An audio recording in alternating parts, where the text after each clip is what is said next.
Amis résistants et gilets jaunes de tout poil. Force et honneur, on ne lâche rien.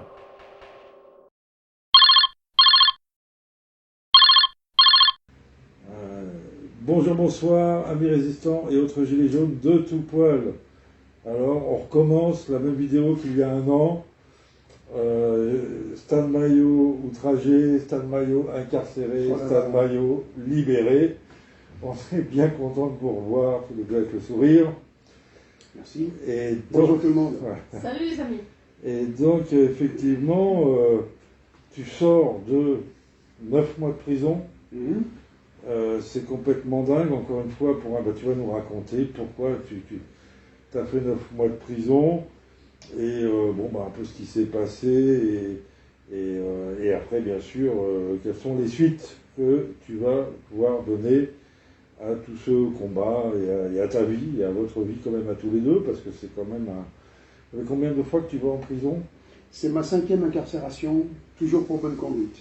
Voilà, ok. Avec quand même une incarcération au milieu qui n'était pas du fait directement du terrorisme d'État français, puisque c'était Madagascar, une histoire de 2004, mais plus ou moins dans le même contexte quand même. Oui, tout à fait. Et donc là, on ose à peine le dire, tu as fait 9 mois de prison parce que tu distribuais des chocolats aux gendarmes. Oui, alors c'est un peu caricaturé, mais oui, c'est la fameuse opération chocolat. C'est le motif de l'arrestation quand même. Oui, alors, et puis arrestation musclée, hein, puisque j'ai été arrêté, j'étais avec ma chérie, on a été réveillés très brusquement un vendredi 13 au matin, comme quoi le vendredi 13, quand même, il faut faire gaffe, par le GIGN. Donc arrestation très brutale par le GIGN, donc aux ordres d'un procureur qui a pensé que c'était pertinent de me poursuivre pour l'opération Chocolat de 2020-2021. Tu te rappelles, on avait participé, on avait fait le lancement ensemble. Tout à fait, bien sûr. Dans le cadre du CNT.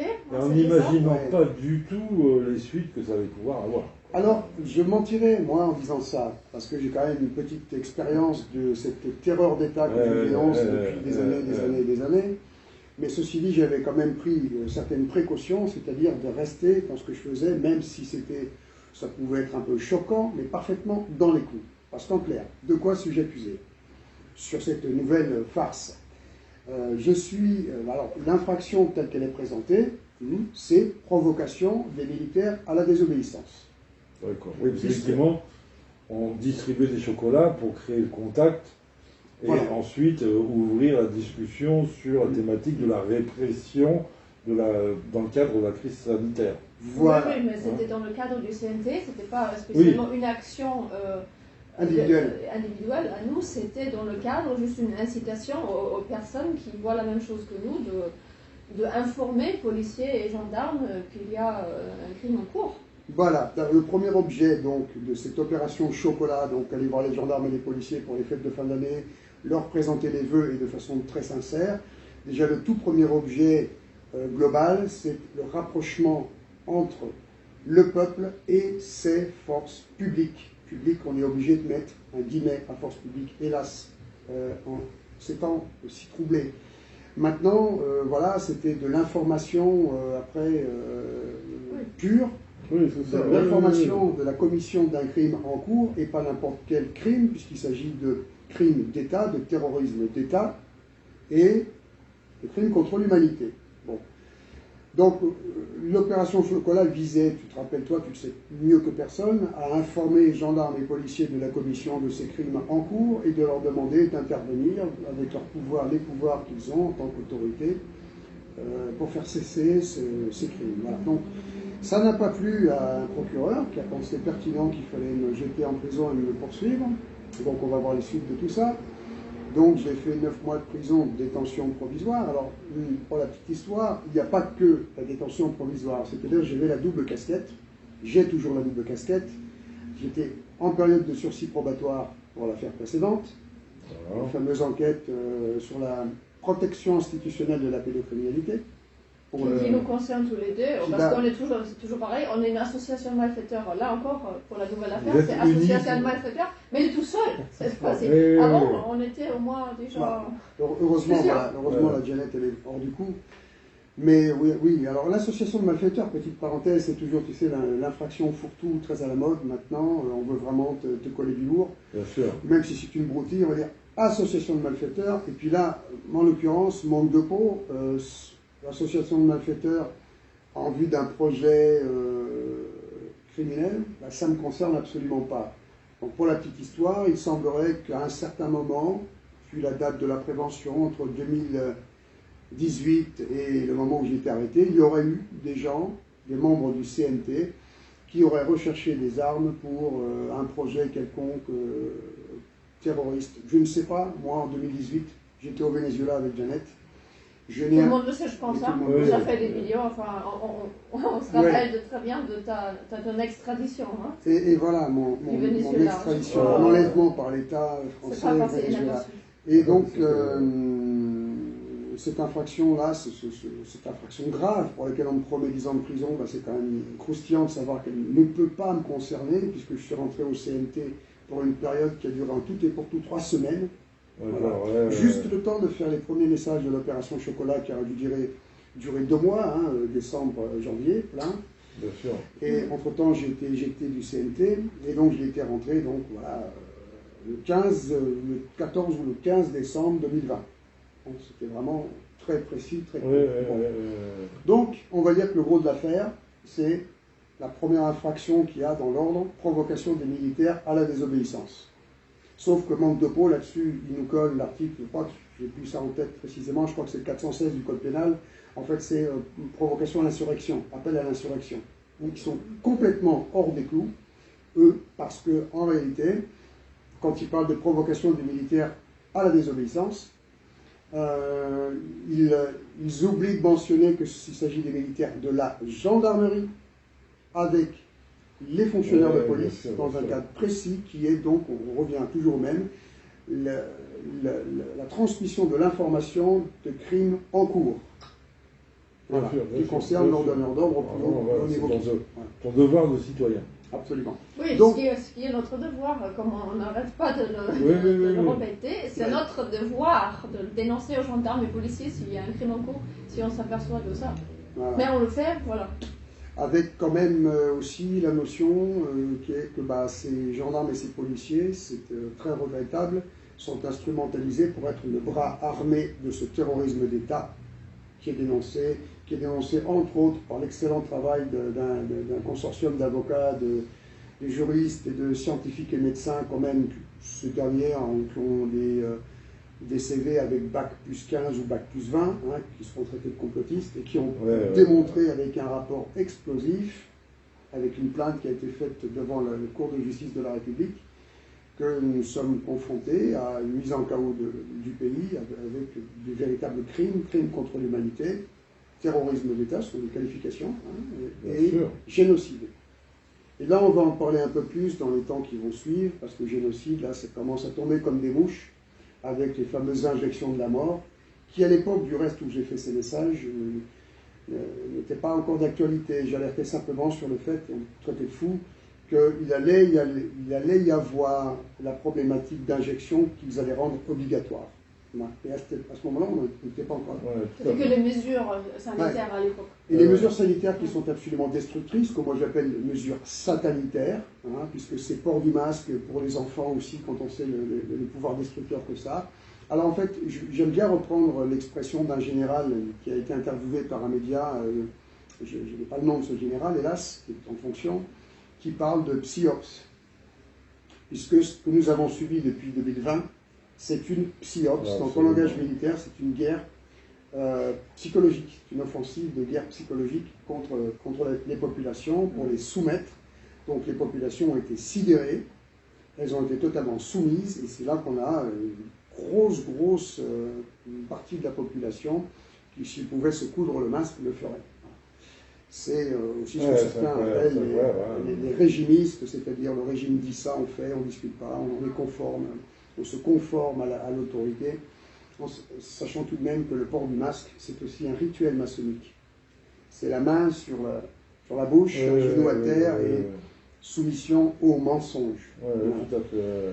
Donc voilà, c'était le cadre de cette incarcération. 9 mois, oui, c'était long, c'était comme d'hab, on va dire. Avec une arrestation musclée, pas chocolat du tout.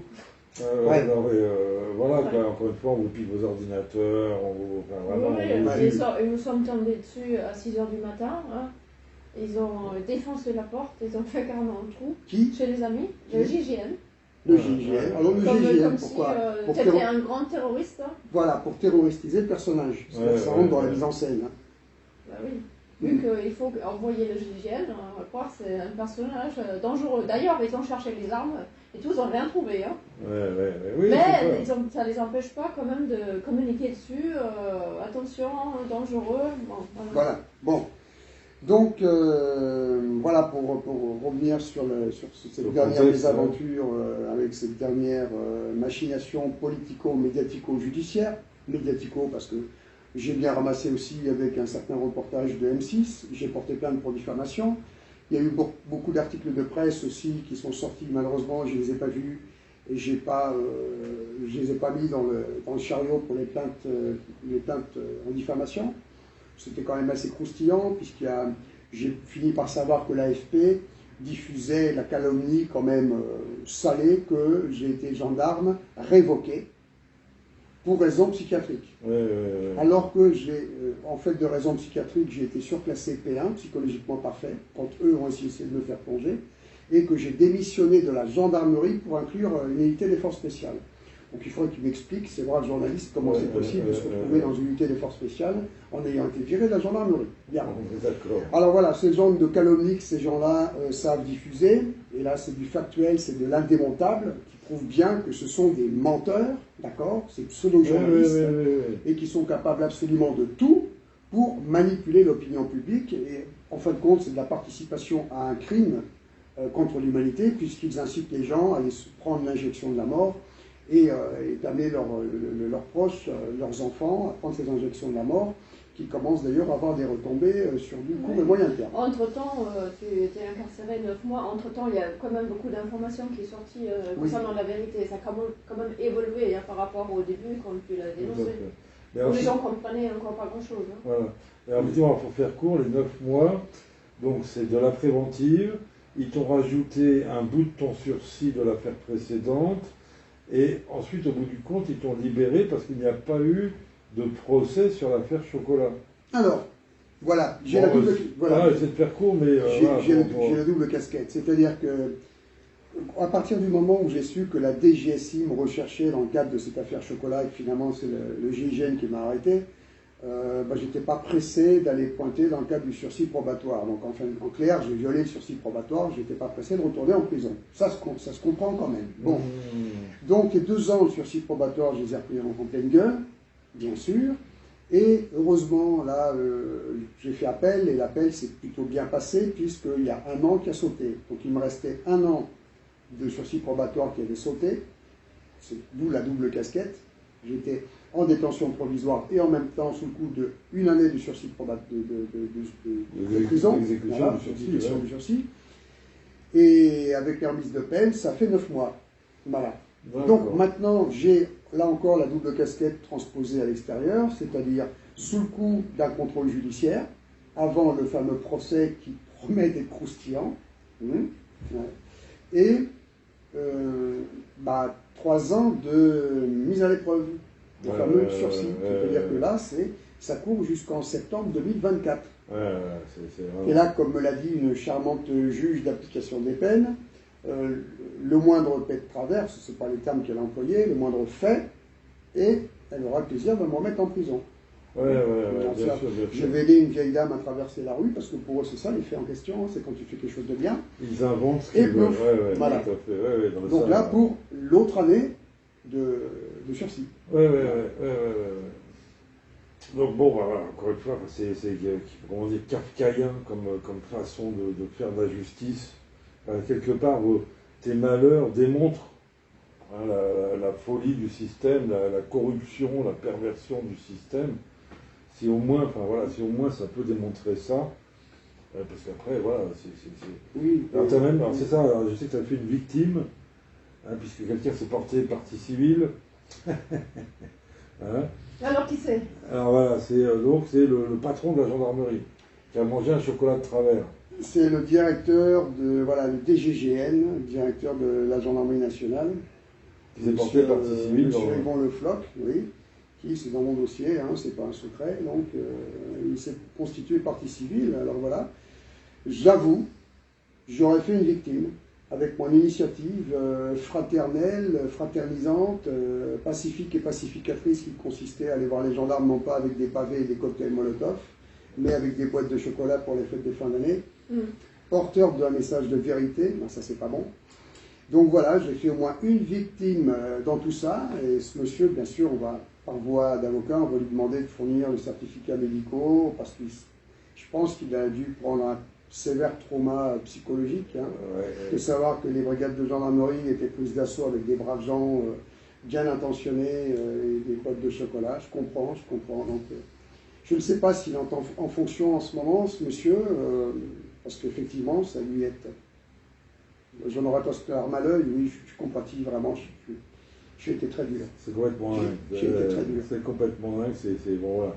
Mais on en voit maintenant de toutes les couleurs, donc... Et surtout du marron. Ça ne nous étonne plus, mais c'est toujours affligeant qu'on entend ces histoires. Enfin, pour moi, un citoyen qui distribue des chocolats, même s'il dit... Maintenant, on va tous trembler à amener des chocolats aux gendarmes. Ils veulent absolument séparer... Ils veulent absolument séparer les forces de l'ordre de la population. Voilà, c'est clair, non? Ça, tu sais, je l'ai compris, moi, dans mes débuts, effectivement, quand j'étais jeune gendarme mobile, hein, c'était flagrant. Au tout début des années 90, tout était fait vraiment pour qu'on soit détesté, haï par le peuple. Et pour les idéalistes de ma trempe, c'était pas supportable. Quoi. Tu sais, c'est cliché, mais c'est vrai. Servir, protéger, secourir, ben non, tu es là pour réprimer. C'est insupportable. Et je veux revenir sur une notion que tu as soulevée, c'est-à-dire qu'à travers ma mésaventure, on comprend un peu plus la terreur d'État, mais c'est très exactement comme ça que je le vis, et pour ça que je le vis si bien. Parce qu'en fin de compte, tu sais, ma carcasse, moi j'ai pas grand-chose à perdre. La merveilleuse petite combattante qui est à côté de moi tient tout à fait le choc, même si c'est quand même éprouvant, il faut le reconnaître. On n'a pas d'enfant déjà, c'est déjà voilà. Ça. Donc, si ça les amuse, ma foi, mon dos est large. La prison, je commence à savoir comment la gérer. En fait, ça va, mais il n'y a pas réellement de... Si vraiment ils pensent que c'est utile pour leur cause luciférienne, donc qu'ils y aillent, il n'y a pas de souci. Par contre, pour la cause que nous défendons tous, c'est très utile, c'est un très bon support de communication, de voir comment ils sont capables, donc entre la presse, excusez-moi, je suis obligé de mettre encore des guillemets, et la justice, de s'accorder pour vous monter des bateaux pareils et jeter des gens parfaitement innocents et bien intentionnés en prison sans la moindre base juridique. C'est extraordinaire. C'est la 5e fois pour toi, donc tu connais un peu la musique maintenant. Voilà. 5e fois, voilà, on avait quand même une des 5 fois, c'était quand même pas la terreur d'État en France directement, puisque c'était une affaire à Madagascar, mais bon, c'est toujours dans le cadre de la terreur d'État et de l'aide aux enfants. La corruption du système judiciaire. Quoi. Oui, alors même si, petite parenthèse quand même, dans cette affaire à Madagascar, j'avais les représentations consulaires qui étaient tout à fait contre moi, hein, qui faisaient des déclarations de presse sur les plateaux de télé pour dire que j'étais un repris de justice, qu'il avait que ce qu'il méritait, quand j'ai été avec la promesse de 15 ans de travaux forcés dans les geôles malgaches.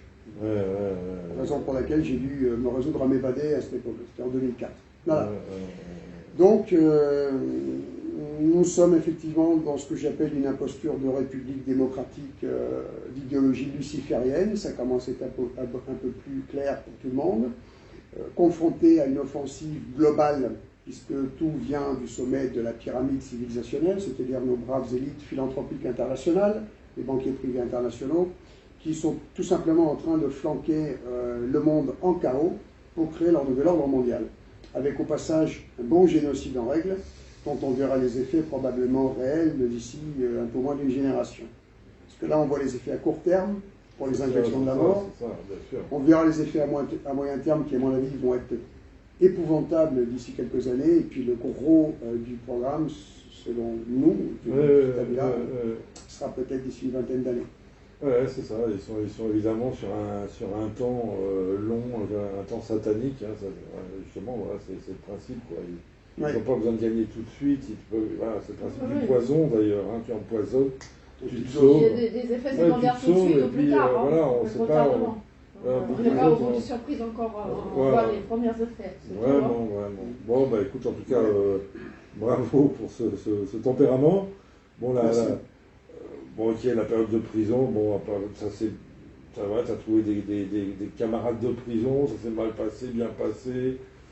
Ça s'est très bien passé. Déjà, avec le personnel pénitentiaire, c'est super, très très bonne ambiance. D'ailleurs, surtout avec l'encadrement, je suis tombé sur des capitaines surveillants du personnel pénitentiaire très sympa, vraiment, très spécialement sympa, on va même dire. Ouais, très arrangeant. Et puis, il y avait une formation pratique qui me manquait, c'est le carreau. J'ai appris à faire des carreaux. Parce qu'à la fin, j'étais donc en détention provisoire au quartier Respecto, grâce à ces braves officiers que je salue au passage. Ok, bon, tout le monde ne connaît pas le quartier Respecto. Alors, le quartier Respecto, toi tu connais puisque tu as fait de la prison, c'est le quartier amélioré où on t'ouvre, tu as une aile qui est celle du quartier Respecto, où les cellules sont ouvertes, hein, les détenus ont la clé de leur cellule, et puis ils ont accès aux activités. Et petit plus, dans la cour de promenade, ils peuvent aller jouer à la pétanque avec de vraies boules de pétanque. Hein.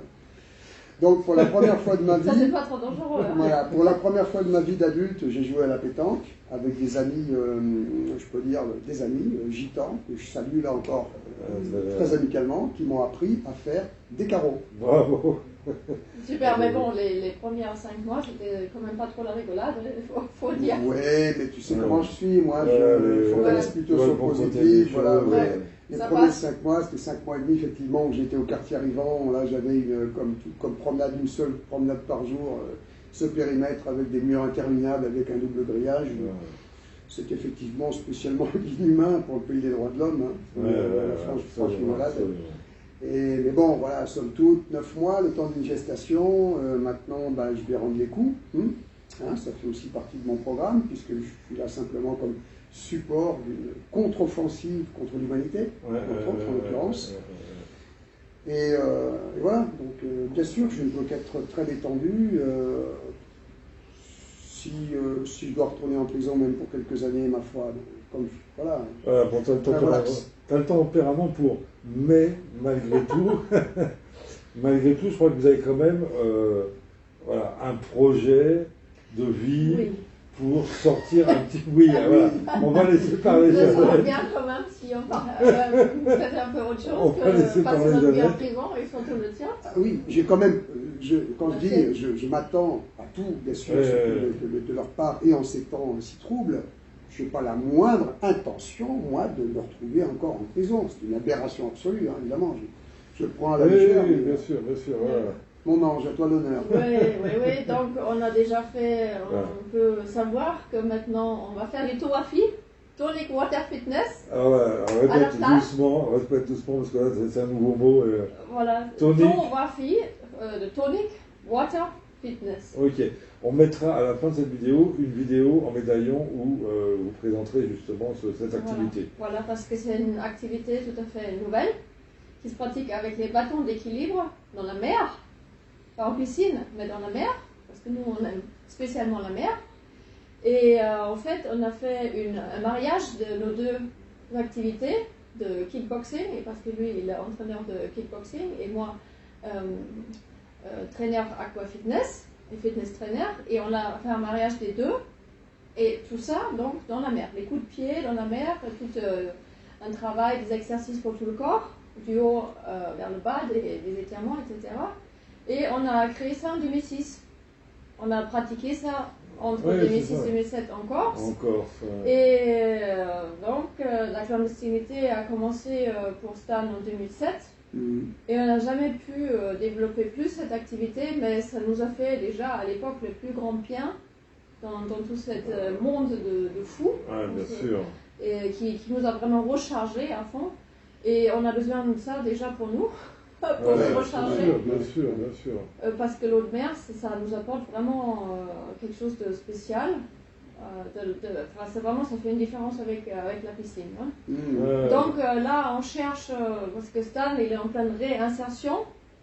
Bien sûr. Et il n'a pas le droit de sortir de métropole. On va en reparler de ma réinsertion. Oui, donc avant c'était la Corse, maintenant, comme on ne peut pas partir en Corse, il y a des belles plages en c'est Corse. ça, même tu as le droit de sortir de la métropole. C'est ça. Pour le moment. Hein, et puis je dois aller pointer tous les 15 jours au centre de la France où je suis domicilié. Donc voilà, il n'y a pas moyen d'avoir un aménagement du contrôle judiciaire. Oui, donc, alors que tu prévois une activité au bord de la mer. Ça se pratique à la mer. Hein, oui, bien sûr. Donc c'est très difficile d'organiser ça, de revenir d'un moulin tous les 15 jours. C'est très difficile à gérer. C'est 300 euros, c'est combien 500 euros par mois de frais. Voilà. Sûr, donc du coup, alors, je complète ce qu'est en train de dire Janet. Du coup, le fonctionnement qu'on avait quand on a créé le Tonic Water Fitness Auto-Wi-Fi en Corse en 2006, en fait, originellement, on a revu nos archives, on l'a créé en 2005. Bref, l'année où on s'est rencontrés. D'accord. Eh bien, c'est qu'on travaillait comme coach indépendant sur facture avec du moins surtout avant la période clandestine, avec des villages de vacances, des campings de bord de mer, spécifiquement de bord de mer. Donc, ils nous engageaient pour la saison estivale. Et on offrait, et eux, donc les patrons de camping, offraient la prestation à toute leur clientèle. Voilà. C'est la formule la plus simple. Là, malheureusement, à cause de ce contrôle judiciaire, spécifiquement du contrôle judiciaire, et puis aussi du sursis probatoire, où je dois aller voir le rendez-vous avec la conseillère de probation et d'insertion pénitentiaire, qui du reste est une dame très aimable, et puis la juge d'application des peines, j'en dirai pas autant. Bref, ça m'a complètement saboté nos possibilités de pouvoir prospecter des campings. En fait, on avait commencé à prospecter, on nous avait demandé des démonstrations, et puis il faut remonter dans le centre de la France. Ça a tout fait capoter. Donc, raison pour laquelle, au moment où je te parle, on n'a pas commencé. Voilà, on arrive, on est mi-juillet, on n'a pas commencé notre Thalasso Sport, notre Towafi. À cause de ça, donc c'est plié. C'est-à-dire qu'on ne pourra pas bosser avec des campings cet été. Parce que quand on travaille avec les campings, on est logé sur place. Bien sûr. Donc un problème de moi. Bien sûr. Parce que du coup, maintenant, comme on ne travaille plus avec les campings, le problème reste. On peut toujours le faire à la plage avec les gens qui passent. Voilà. Mais il faut qu'on soit quelque part. Voilà. C'est-à-dire qu'en fait, on va se rabattre sur la deuxième formule qui est associée à celle de travailler avec des campings, qui consiste à créer un petit club sur un beau spot, une belle plage, de sable fin, etc., avec les gens du coin ou les touristes du moment qui viennent spontanément participer aux horaires auxquels on propose l'activité. Seulement, comme vient de le dire Jeannette, comme on n'a plus de possibilité de contrat avec des campings, on n'a plus de possibilité de logement sur place pour l'été. Et on est le bec dans l'eau, à moins que, par ton entremise, donc ton canal, tu aies des abonnés, des soutiens, des camarades qui peuvent nous donner un coup de main, en fait, qui pourront nous loger donc, à proximité. Concrètement, vous cherchez un logement dans le sud de la France, pour la saison, déjà, on va dire, la saison, fin de saison, parce que dans le sud, ça peut durer quand même... août, septembre, on va dire. Septembre. Et donc, alors, plutôt quelle zone, quoi, voilà, On avait inspecté les plages autour du Lavandou. Autour du Lavandou. Qui bien plu, qui sont propices à cette activité, mais ça peut être n'importe où ailleurs, à condition que ce soit des plages de sable où la mer ne descend pas trop brusquement. Voilà, et pas la côte atlantique, parce qu'en principe, on le fait quand même avec une houle très modérée.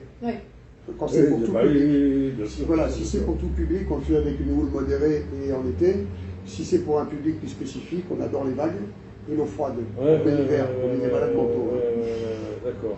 Voilà. Donc c'est important. Donc parce qu'effectivement, il vous faut un point de chute, donc c'est ça pour la saison, et à partir duquel vous allez pouvoir effectivement prospecter, c'est la base ou mener votre propre activité, etc. C'est ça, on se met sur une plage avec nos bâtons à la première heure du matin, et puis avec une pancarte, des affiches pour faire ça. On offre la première séance à toute personne intéressée, puis après, tous les jours, les gens peuvent venir au petit matin.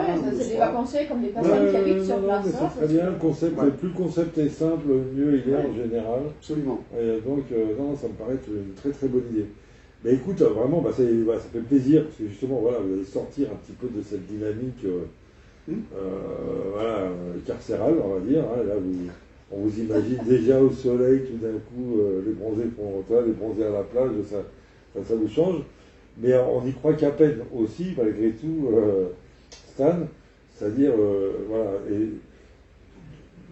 on a bien compris que tu n'as aucune intention de retourner en prison, mais de là à penser que tu vas fermer ta gueule, c'est encore une autre histoire. Enfin, tu vois, je ne sais pas pourquoi, voilà, il y a un truc qui ne te correspond pas. C'est-à-dire dans le genre, je vais me ranger des valises, continuer à massacrer le monde, continuer à massacrer les enfants, je ne m'en occupe plus. Il y a quelque chose de pas cohérent avec ta personne. Donc alors voilà, vas-y, dis-moi un peu, je crois que tu as un projet de livre, déjà, c'est d'ouvrir ta gueule, malgré tout, comme on dit. J'ai plus qu'un projet, c'est-à-dire j'ai un contrat avec une super maison d'édition, qui a déjà fait parler d'elle, avec là c'est toute une ligne de livres où la moitié est déjà écrit, le reste. Hein. Là, en prison. Il y avait 9 mois. Là, c'est-à-dire j'avais commencé lors de l'incarcération précédente. Non pas quand j'étais la partie au Venezuela, les 5 mois et demi d'enfer, mais le reste, quand j'étais à Poitiers-Vivonne, j'ai commencé à écrire, donc j'ai réappris à écrire à l'ancienne avec, tu sais, un cahier, un bloc-notes et au stylo, quoi. Et donc j'ai pu, entre deux, quand j'avais accès à un ordinateur, remanier tout ça, boucler ça, et sur la dernière incarcération, c'était beaucoup plus rapide, là j'ai carrément écrit des bouquins. Donc j'ai plus des vieux bouquins qui n'ont jamais été publiés. J'ai entre 6 et 7 livres qui vont être publiés. Bon, on va voir la stratégie de publication avec la maison d'édition. C'est parfait. Et bon, ça, c'est effectivement, c'est le hors-d'œuvre. Le gros, maintenant, c'est ton projet à toi. Donc, j'espère, va se transformer en notre projet. Et oui, c'est pour ça qu'on s'est à nouveau rencontrés, c'est de ça dont on va parler. Donc voilà. Grâce à toi, nous, on est devenus des journalistes. Voilà. Mais écoute, c'est ça, voilà. Parce que finalement, c'était du journalisme, on n'a rien fait d'autre. Exactement. Quand toi, le journalisme, ce n'est pas une profession, c'est un statut. Et donc, à partir de là, effectivement, vous étiez déjà absolument journaliste, alerteur. Et là, effectivement, c'est simplement, on a formalisé ça en adhérant à un syndicat de journalistes internationaux. Donc, on a les cartouches qu'il faut maintenant. Les cartouches et les cartes de presse, parfaitement en règle et valables. Oui, tout à fait, ça c'est très important. Et donc, effectivement, a priori, donc, vous allez tenir, on ne sait pas encore comment ça s'appellera, mais une sorte de rubrique à partir de la rentrée. Une fois par mois, vous interviendrez sur la chaîne pour présenter la carte blanche, de toute façon, forcément. Voilà, donc la chaîne Le Maquis TV. Ah voilà, sur la chaîne Le Maquis TV, ça ils connaissent maintenant, et ils savent qu'effectivement ça va aller crescendo en qualité, et donc et donc vous allez apporter votre vision de la chose. Ça pourrait être du coup de gueule, ça pourrait être, parce que je sais que vous avez aussi une vraie passion pour tout ce qui est, j'ai envie de dire, santé, hygiène de vie, alimentation. Ça c'est le volet comment dire, lumineux de notre Voilà, c'est ça.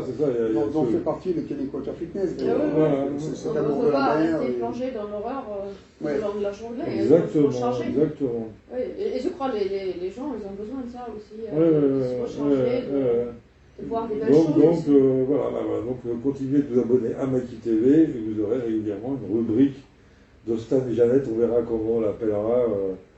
Et en tout cas, ça me fait bien plaisir, moi, de toute façon, de pouvoir travailler avec vous.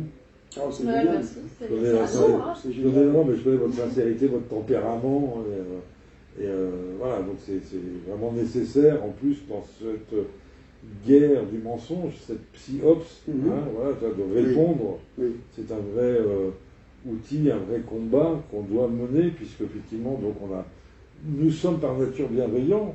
Pourquoi tu as toujours été en prison, mais jamais pour fait de violence? Tu vois ce que je veux dire? Et tu sais ce qui a toujours manqué d'ailleurs à toutes les accusations dont je fais l'objet, c'est l'élément moral ou l'élément intentionnel. Puisque pour pouvoir constituer une infraction, il faut l'élément légal, que l'infraction soit prévue par les textes de loi, il faut l'élément matériel, donc il y ait des faits qui qui laisse présumer que, et il faut un élément moral ou intentionnel, donc l'intention ou de violer la loi en conscience, et ou de mal faire, d'être malveillant. Bien sûr. Ça, c'est jamais... évidemment, je n'aurais jamais de ma vie dû mettre un orteil en prison. Nous l'avons bien compris, nous n'avons pas affaire à des gens qui sont dans une démarche de justice, mais une démarche de répression, qui est un service d'inquisition, une répression purement luciférienne, et donc c'est ça qu'on combat, et qu'on combat pour commencer par la vérité, la manifestation de la vérité qui, eux, les terrorise. Parce qu'ils ne sont pas courageux, ils ont raison de être courageux. C'est ça, voilà. C'est la guerre du... Et moi, ça me fait très plaisir, c'est une deuxième peau que je me refais grâce à toi. Et je pense que pour Jeannette, c'est la même chose. Pour moi, ça me prend encore plus au trip, puisque tu sais que le journalisme, c'est de famille. Mon père était journaliste, son père était journaliste, le journaliste Pierre Maillot, Pierre, plus connu sous le nom de Pierre Bourdan, qui a rejoint, qui était à Londres quand la guerre a éclaté comme correspondant de l'agence Havas, et qui a créé avec 2 amis, donc les 3 amis, l'émission Les Français parlent au français. C'est pareil. Et mon grand-père, donc, Pierre Maillot, alias Pierre Bourdan, après le débarquement, auquel il a participé comme correspondant de guerre, dans des conditions assez rocambolesques, puisqu'il a été capturé par les Allemands vers les lignes ennemies. Enfin, c'était un type qui avait un peu la bougeotte, un grand idéaliste. Il est sorti vivant, complètement miraculé de cet épisode-là. Il avait pu s'évader. Et donc, je synthétise, il a fini comme ministre. Donc il était un tout jeune ministre à l'époque. Il avait sous Ramadier le portefeuille de la jeunesse et des sports, où là il a importé en France le scoutisme depuis l'Angleterre. Il avait le portefeuille de la culture, il a été le ministre qui a créé le Festival d'Avignon. Il a été aussi le ministre, non pas qui a créé, mais le ministre du Festival de Cannes. Et le plus gros travail, à mon sens, de mon grand-père, qu'il a vraiment, je vais porter aujourd'hui plus que jamais, il a été le ministre qui a fait établir la liberté de la presse en 1948. Voilà. Donc là, Je redonne les traces du grand-père. Et 6 mois plus tard... C'était dans la dynastie de journalistes. Complètement. Et pour la petite histoire, quand j'y ai fini ministre, quand le gouvernement Ramadier a chu, et que lui, donc, était dans une période de latence, il était dans la zone du Lavandou, et c'est là qu'il a été assassiné. Très bien. À l'âge de 39 ans. Donc effectivement, là, si tu pouvais... Alors c'est ça, on revient sur cette notion. Vous recherchez un point de chute dans cette région-là, entre autres. Oui. Voilà, ça, si on pouvait avoir effectivement un maquisard dans le Lavandou, ça serait chouette. Ça serait parfait. Enfin, ça pourrait être la plage du débarquement qui est un petit peu plus à l'est, ou même pourquoi pas la zone de Saint-Tropez, on s'en fiche. Ça peut être n'importe où, enfin. Oui, bien sûr. C'est du sable et ça descend pas à Super, écoute, vraiment, on vous souhaite de la réussite dans vos projets de cet été. Et puis, et pour ceux qui veulent connaître donc la suite des aventures, parce que là, tu vois, on pourrait faire une vidéo qui dure 1 heure, 2 heures, on sent bien. Et donc, pardon.